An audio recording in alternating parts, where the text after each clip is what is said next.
हे शाश्वत सनातन अनादि अनुपा निराकार साकार ओंकार रूपा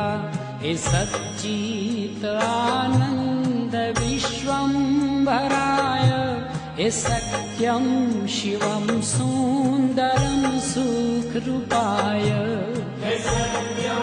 शिवं सुंदरं सुखरूपाय कृपालु उमानाथ कैलासवासी